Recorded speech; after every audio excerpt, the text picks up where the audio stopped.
వీక్షకులందరికీ నమస్కారం. ఏప్రిల్ మాసంలో గ్రహస్థితి ఏ విధంగా ఉన్నది, ఆ గ్రహస్థితి మీ రాశి వారికి ఏ విధమైనటువంటి ఫలితాలను ఇవ్వబోతూ ఉన్నది అనేటువంటి విషయాన్ని ఈ వీడియో ద్వారా క్లుప్తంగా తెలుసుకునేటువంటి ప్రయత్నం చేద్దాం. ముఖ్యంగా ఏప్రిల్ మాసంలో ఏ విధమైనటువంటి గ్రహస్థితి ఉండబోతూ ఉన్నది అంటే, ఈ మాసంలో గురుడు మిథున రాశి యందు సంచారం చేస్తారు, కేతువు సింహరాశి యందు సంచారం చేస్తారు, అలాగే కుంభరాశి యందు రాహు యొక్క సంచారం ఉంటుంది. అయితే ఈ ఏప్రిల్ ప్రారంభంలోనే 3వ తారీఖున కుజుడు కుంభరాశిని వదిలిపెట్టి మీనరాశిలోకి ఆయన యొక్క ప్రవేశం జరుగుతుంది. అలాగే ఈ మాసంలోనే బుధుడు 11వ తారీఖు నాడు ఆయన కుంభరాశిని వదిలిపెట్టి మీనరాశిలోకి ప్రవేశం చేస్తారు. అంటే కుజుడితో పాటుగా బుధుడు, అక్కడే శనేశ్వరుడు, రవి యొక్క సంచారం కూడా జరుగుతూ ఉన్నది. అంటే దాదాపుగా ఏప్రిల్ 15వ తారీఖు వరకు మరలా ఒక పంచగ్రహ కూటమి ఏర్పడుతుంది. చంద్రుడితోటి కలుపుకొని రవి, శని, అలాగే కుజుడు, బుధుడు, చంద్రుడు, ఈ 5 గ్రహాలతోటి మీనరాశి యందు పంచగ్రహ కూటమి ఏర్పడుతుంది. అలాగే 15వ తారీఖు ఏప్రిల్ నెలలో రవి మారిపోయి సింహ సంక్రమణం చేస్తారు, మేష సంక్రమణం చేస్తారు. మేషరాశిలోకి రవి వెళ్ళిపోతారు. అలాగే ఈ మాసం చివరిలో 20వ తారీఖున శుక్రుని యొక్క స్థితి మేషరాశి నుండి మారి వృషభ రాశిలోకి వెళుతూ ఉంటుంది. అంటే ఇక్కడ గమనించవలసినటువంటి విషయం ఏమిటి అంటే, ఈ మాసంలో ప్రధానంగా యుతి రవి, శనేశ్చర, కుజ గ్రహాల తాలూకు యుతి అనేటువంటిది కనబడుతూ ఉన్నది.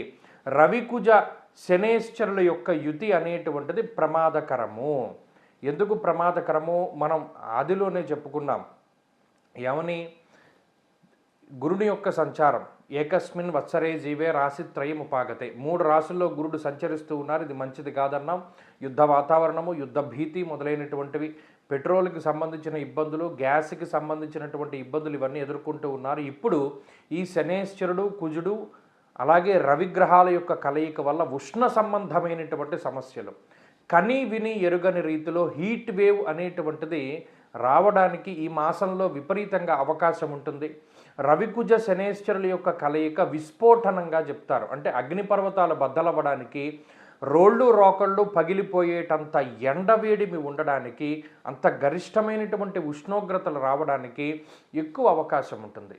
కాబట్టి విద్యుత్తుకి సంబంధించినటువంటి ప్రమాదాలకి, లేదా ఈ అగ్ని సంబంధమైనటువంటి ప్రమాదాలకి, కార్చిచ్చులకి, మరీ ముఖ్యంగా మనం పంచాంగ శ్రవణంలో కూడా చెప్పుకున్నాం, అడవిలో ఉండేటువంటి జంతువులకి ఇబ్బంది అని, అటువంటి వాటికి ఎక్కువ అవకాశం ఉంటుంది. కాబట్టి ఈ ఏప్రిల్ మాసంలో కొంచెం మనం ఈ విషయాల మీద దృష్టిని పెట్టుకుని అప్పుడు మన రాశి ఫలితాలని చూసుకోవాలి. సింహరాశి వారికి ఏప్రిల్ మాసము మిశ్రమమైనటువంటి మాసంగానే చెప్పచ్చు. మీరు గమనించండి, గత 2-3 నెలలుగా అంటే 2026వ సంవత్సరం వచ్చిన దగ్గర నుండి ఏదో ఒక రాశిలో పంచగ్రహ కూటమి ఏర్పడుతూ ఉన్నది. మకర రాశిలో ఏర్పడింది, కుంభరాశిలో ఏర్పడింది, ఇప్పుడు మీనరాశిలో ఏర్పడుతూ ఉన్నది. మీనరాశి యందు రవి, శనేశ్చర, కుజ, చంద్ర, బుధ గ్రహాల యొక్క కలయిక. అయితే ఇప్పటి వరకు జరిగినటువంటి పంచగ్రహ కూటమిలలో ఇబ్బందికరమైనటువంటి స్థితిని ఈ సింహరాశి వారు ఇప్పుడు ఎదుర్కొనలేదు. కానీ మరి ఇప్పుడు సంభవించేటువంటి పంచగ్రహ కూటమి అష్టమ స్థానమందు ఏర్పడుతూ ఉన్నది. అష్టమ రవి, అష్టమ కుజుడు, అష్టమ బుధుడు, అష్టమ శని, అష్టమ చంద్రుడు. అంటే ఏ గ్రహాలు ఇందులో ఏ ఒక్క గ్రహం అష్టమ స్థానంలో ఉంటే చాలా ఇబ్బంది పడవలసి వస్తుందో అలాంటివి 5 గ్రహాలు ఉన్నాయి. మీరు గమనించండి, మళ్ళీ ఒకసారి చెప్తున్నాను, ఏ ఒక్క గ్రహమైనా ఈ 5 గ్రహాలలో అష్టమంలో ఉంటే వచ్చేటువంటి బాధ ఒక ఎత్తు, అలాంటిది అన్ని గ్రహాలు అష్టమంలో ఉంటున్నాయంటే సింహరాశి వారు చాలా జాగ్రత్తగా ఉండాలి. ప్రవాసం కార్యహాని స్యాత్, కాసరోగం ప్రపీడనం అన్నారు. అలాగే దుర్దోషశత్రు సంవాదో గమనం యథా నానా కార్య విరోధస్య వ్యాధిపీడా ధనక్షయం.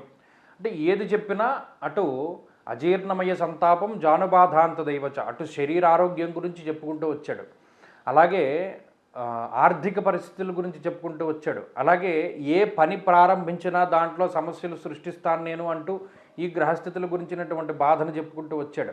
అలాగే బుద్ధి చాంచల్యం ఏర్పడుతుంది అనేటువంటి విషయాన్ని గురించి చెప్పుకుంటూ వచ్చాడు. అంటే అటు 8వ స్థానమందు ఏ గ్రహాలైతే కలవకూడదో అన్ని గ్రహాలు కలుస్తూ ఉన్నప్పుడు చాలా జాగ్రత్తగా ఉండాలి. అయితే సరే తరుణోపాయం భగవంతుడు ఏదో ఒకటి చేస్తూ ఉంటాడు. అంటే ఎప్పుడూ నెగిటివే ఇవ్వడు భగవంతుడు. తాళం కప్పు ఒకటే ఇవ్వడు కదా, తాళం కూడా ఇస్తాడు కదా. మరి అలాంటిది సింహరాశి వారికి యోగించేటువంటి గ్రహస్థితులు ఏంటి అంటే శుక్రుడు, గురుడు, చంద్రుడు ఈ 3 గ్రహాలు కూడా ఈ మాసంలో గొప్పగా ఉపయోగపడతాయి. అలాగే ఈ అష్టమ స్థానస్థిత పంచగ్రహ కూటమి తాలూకు దోషాలు కూడా 15వ తారీఖు దాటాక తగ్గుముఖం పడతాయి. కాబట్టి సింహరాశి వారు ఏది గుర్తుపెట్టుకోవాలి, 15వ తారీఖుకి ముందు ఉండేటువంటి గ్రహస్థితి కన్నా 15వ తారీఖు తర్వాత గ్రహస్థితి బాగుంటుంది. అంటే ఏప్రిల్ 1వ తారీఖు నుండి 15వ తారీఖు వరకు విపరీతమైనటువంటి శారీరక శ్రమ ఉంటుంది. ఎంత కష్టపడవలసి వస్తుంది అంటే అంత కష్టపడవలసి వస్తుంది. అలాగే విపరీతమైనటువంటి ఖర్చు ఉంటుంది, శ్రమకి తగినటువంటి ప్రతిఫలం ఉండదు. అలాగే ప్రయాణాలు చేయవలసి వస్తుంది, కుదుటుగా అంటే నిలకడగా ఒక చోట ఉండేటువంటి పరిస్థితులు ఉండవు. కాబట్టి ఈ 15 రోజులు జాగ్రత్తగా ఉండాలి. ఈ 15 రోజుల తర్వాత అంటే ఏప్రిల్ 16వ తారీఖు దగ్గర నుండి ఉండేటువంటి గ్రహస్థితి కొంత మెరుగుపడడానికి అవకాశం ఉంటుంది. మెరుగుపడ్డము అంటే కొంతలో కొంత ఈ మొదటి 15 రోజులతో పోల్చుకుంటే కొంత శారీరక శ్రమ తగ్గుతూ ఉండడం, అలసట తగ్గుతూ ఉండడం, లేకపోతేనేమో ఒక్కొక్కటి మెరుగుపడుతూ ఉండేటువంటి పరిస్థితులు అయితే సింహరాశి వారిలో ఎక్కువగా కనబడుతూ ఉంటాయి. కాబట్టి ఈ సింహరాశి వారు ఈ మాసంలో ఏ విధమైన నిర్ణయాలు తీసుకోవాలి అన్నా, ఉద్యోగం మారాలి అన్నా, ప్రయాణాలు చేయాలి అన్నా, ఎక్కడికైనా వెళ్ళాలి అన్నా, ఎవరితో మాట్లాడాలి అన్నా, ఏం చేయాలన్నా 16 to 30 is the right time. అంత మునుపు ఉన్న గ్రహస్థితి మంచిది కాదు. ప్రత్యేకించి దానికి తశ్శాంతి చేసుకోవాలి. అంటే ఎక్కువగా భగవంతుని యొక్క సందర్శనము అంటే భగవత్ సాంగత్యం చాలా మంచిది. భగవంతుడికి ఎంత దగ్గరగా ఉండగలిగితే అంత ఈ తీవ్రత తగ్గిపోతుంది. సాధారణంగా భగవన్నామస్మరణ లేదా దర్శనము లేదా స్పర్శ ఇటువంటివి ఎక్కువగా జరుగుతూ ఉంటే వీటి నుండి బయటపడతారు. ఎక్కువగా పరమేశ్వరుని ఆరాధన చేయండి. ప్రతిరోజు 3 పూట్ల కూడా శివాష్టోత్తర శతనామావళి స్తోత్ర పారాయణ చేస్తూ ఉండండి. పొద్దున్న, మధ్యాహ్నం, సాయంత్రం ఖచ్చితంగా శివాష్టోత్తర శతనామావళి స్తోత్రాన్ని చదువుకోండి. ఈ దోషం నుండి బయటపడతారు. అలాగే ఈ మాసంలో ఏదైనా ముఖ్యమైనటువంటి పని చేయవలసి వస్తే గురు శుక్రవారాల్లో చేసుకుంటూ ఉండండి. అది మంచి ఫలితాలని ఇస్తూ ఉంటుంది. సింహరాశి వారికి ఏప్రిల్ మాసము మిశ్రమమైనటువంటి మాసంగానే చెప్పచ్చు. మీరు గమనించండి, గత 2-3 నెలలుగా అంటే 2026వ సంవత్సరం వచ్చిన దగ్గర నుండి ఏదో ఒక రాశిలో పంచగ్రహ కూటమి ఏర్పడుతూ ఉన్నది.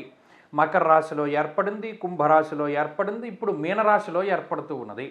మీనరాశి యందు రవి, శనేశ్వర, కుజ, చంద్ర, బుధ గ్రహాల యొక్క కలయిక. అయితే ఇప్పటి వరకు జరిగినటువంటి పంచగ్రహ కూటమిలలో ఇబ్బందికరమైనటువంటి స్థితిని ఈ సింహరాశి వారు ఇప్పుడు ఎదుర్కొనలేదు.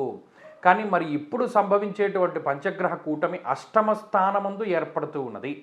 అష్టమ రవి, అష్టమ కుజుడు, అష్టమ బుధుడు, అష్టమ శని, అష్టమ చంద్రుడు. అంటే ఏ గ్రహాలు ఇందులో ఏ ఒక్క గ్రహం అష్టమ స్థానంలో ఉంటే చాలా ఇబ్బంది పడవలసి వస్తుందో అలాంటివి 5 గ్రహాలు ఉన్నాయి. మీరు గమనించండి, మళ్ళీ ఒకసారి చెప్తున్నాను.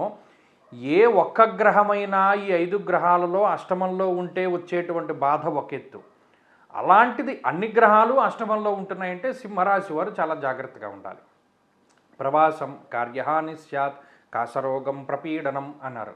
అలాగే దుర్దోష శత్రు సంవాదో గమనం యథా నానా కార్య విరోధస్య వ్యాధిపీడా ధనక్షయం. అంటే ఏది చెప్పినా అటు అజీర్ణమయ సంతాపం జానుబాధాంత దైవచ, అటు శరీరారోగ్యం గురించి చెప్పుకుంటూ వచ్చాడు.